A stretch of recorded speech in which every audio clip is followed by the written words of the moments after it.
Assalamualaikum at magandang araw. Kararating ko lang pala galing sa palengke. Hindi na ako nagtagal doon gawa ng masama ang panahon. Baka kasi maabutan pa ako ng malakas na ulan doon. Ito nga pala yung mga pinamili ko kanina. Kamuting kahoy, hilaw na papaya, sitaw, talong at palaw. Dahil tag-ulan ngayon kaya masarap kumain ng mga ganitong klaseng pagkain lalo na nitong kamuting kahoy. Yung iba ay gusto nila itong ipina-partner sa kape pero ako hindi ko bet dahil hindi ako umiinom ng coffee.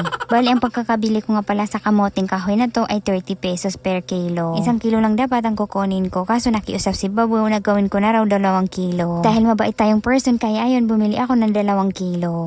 Nang mga oras na yan ay naiinis ako sa ginagamit kong tripod dahil laging natutumba. Naawa na ako dito sa cellphone ko dahil ilang beses na itong nababagsak. Ito kasing ginagamit kong tripod ay pilay kaya nahihirapan ako mag-adjust sa kanya. Naiwan ko kasi sa Marawi yung tripod na madalas kong ginagamit. Medyo nainis na ako sa sarili ko dahil sa lahat ba naman ang dapat kong maiwan ay yung pa talaga yung nakalimutan kong dalhin pabalik dito. Kaya ang mangyayari ay maghihintay na lang muna ako dito na bumisita yung brother ko para madala yung tripod ko. Hindi ganun kahirap balatan itong nabili kong kamuting kahoy kaya mabilis lang akong natapos na balatan lahat yan. Medyo makapal at malaki itong kamuting kahoy kaya yan pinaghihiwa ko na rin. Pagkatapos ko hugasan ulit itong kamuting kahoy ay diretso ko na inilagay dito sa may kaldero para mailaga ko na. Konti lang yung tubig na nilagay ko. Ayoko kasi ma-overwater yan kapag nilalaga. Siguro mag-add na lang ulit ako ng tubig mamaya kapag malapit na tong maiga. So ito namang hilaw ng papaya ay gugulayin ko. Masarap kasi itong ginagataan at nilalagyan ng sardinas. Nasad lang minang a little bit ng pagbiyak ko is hindi na pala baby itong papaya. Malapit na pala siyang tumanda. Nang hinawakan ko naman yung gitna ng papaya, hindi naman ganun ka-soft kaya pwede pa tong gulayin.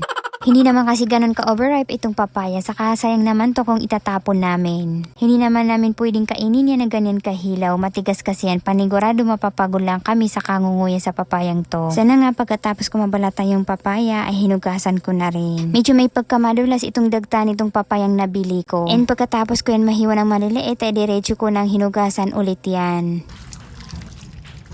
Binuksan ko na rin tong kalderong nakasalang dito sa may lutuan upang tingnan if luto na ba itong kasaba. Siyempre, tinusok-tusok ko muna to para makasigurado if luto na ba itong kasaba. Dahil luto na rin itong kasaba, kaya ayun, hinango ko na. Nagprito na rin ako ng tamban. Masarap kasing kapartner yung ulo ng tamban sa kasaba. Dinamihan ko na rin yung pinirito ko para kung sakali may gustong mag-ulam niyan mamaya ay di na nila kailangan pa magprito. Kukuha na lang sila. Nakapagdikdik na rin pala ako ng palapa kanina. Tas ngayon ay hihalo ko na lang dyan itong tamban na pinirito ko. Naglagay rin ako dito sa may plato ng ilang perasong kasaba. Palalamigin muna namin yan bago namin kainin mamaya. Tapos ito naman papaya sinimulan ko na ilagay dito sa may kaldero para ilaga. Palalamutin ko muna yan bago ko gataan mamaya. So na nga pagkatapos nilagyan ko na rin yan ng tubig saka ko tinakpan. Habang hinihintay kong maluto yun ay kinain muna namin itong nilaga kong kasaba. Gustong gusto namin itong kinakain na kapartner ng dinikdik na palapa with ulo ng tamban. Maya-maya lang ng konti ay malambot na rin tong papaya kaya nilagyan ko na rin yan ng coconut cream. Wala kaming first nagata ng new kaya madalas coconut cream ang gamit namin sa pagluluto. Nag-add lang ako ng tubig para madagdagan yung sabaw. Hinalo ko na rin tong papaya at sardinas. Tinimplahan ko na rin yan ng pampalasa at asin saka ko hinalo-halo ulit. Naisip ko bigla na maglagay ng turmeric powder para naman kahit papano ay magkaroon ng kulay itong niluluto ko.